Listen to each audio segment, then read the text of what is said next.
How do you know if it's safe to take a run? And how do you know how fast you can run safely when it's hot outside? Hi, my name is Kelly, and this is the Hot Girl Agenda. So today I'm going to do an experiment. I'm going to go to the Silver Lake Reservoir.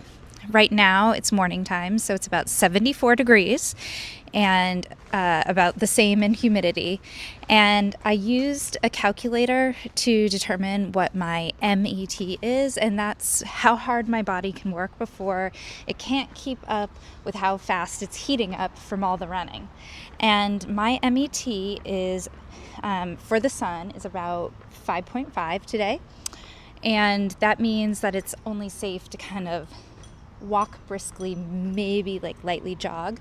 But if I stick to the shade, I should be okay for light jogging at about 6.5. So we're gonna try this out. Last time I did this, I way overdid it in terms of my pace. So I'm gonna slow way down and see what happens. Okay, welcome to the super sweaty portion of the video, otherwise known as the recap of how the run went. So, as you can see, it's a nice sunny day at the reservoir here. There are actually quite a few people out running. I'm not the only one.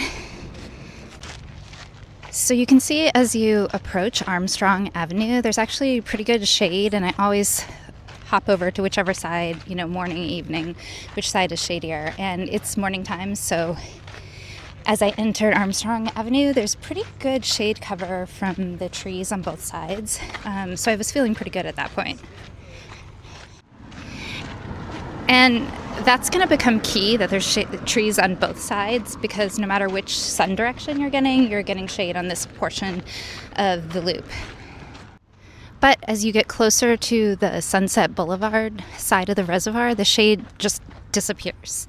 And that's the first time my heart started beating a little faster. So we'll have to check out what was going on in the stats. I never run down the dog park. There's just too many kids at the playground, too many dogs, sidewalks too uneven. I always go across the bridge. But as you can see, the bridge is just wide open. You're fully sun exposed. You're on asphalt. It's like worst case scenario, but it's short. Then as you round to the Silver Lake Boulevard side of things, you get a really interesting shade choice. On your right side, you'll see that there are these medians that cast a really thick, full shadow, but only a few feet deep. And on the left side, you'll see trees, which have partial shade, but it's a fuller kind of coverage.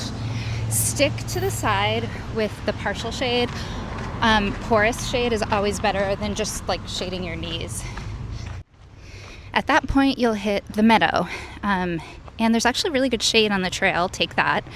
But for the people who are actually in the Meadow, there's basically none, and you'll see this on hot days. People put their blankets out, and they're under the 2 to 3 shades that are actually there.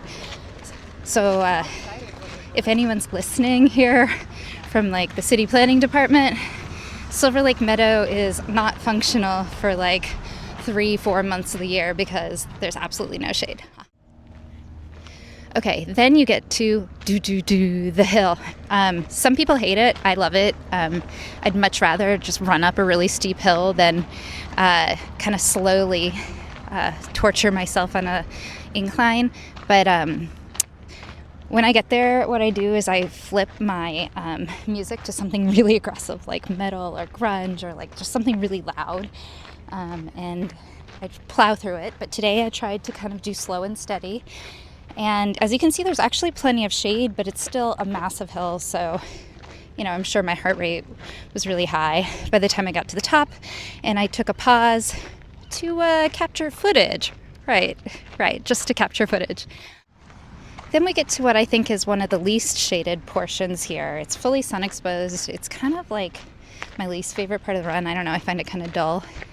Until you get to the home stretch, which also at this time in the morning won't have much shade, except for on the other side where there's no sidewalk, so you can't really run there unless you want to take a risk with your life. Normally I would then leave the reservoir and go home to make it a nice 3-miler, but I noticed there was still some pretty good shade on the other side of the reservoir, so I just started looping around, and I ran until I ran out of shade, and that was 2.75 miles. And when I get home, I'll check all the stats and see if I did any better than last time.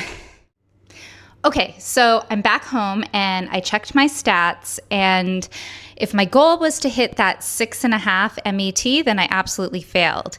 However, I did learn something really important.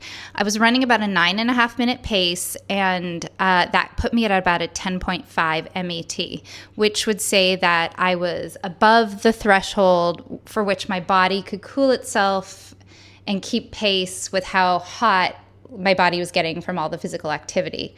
And that's actually borne out in the data. So even though I kept kind of a steady pace and got a little slower, my final mile was more like 9:45, my heart rate was increasing the entire time. So that's your signal saying your body it's had enough and you're on the clock. So I'm glad that I kept it short to 2.75 miles today. I'm glad I got a run in. And if you like this kind of content, follow to find out what's next on the Hot Girl agenda.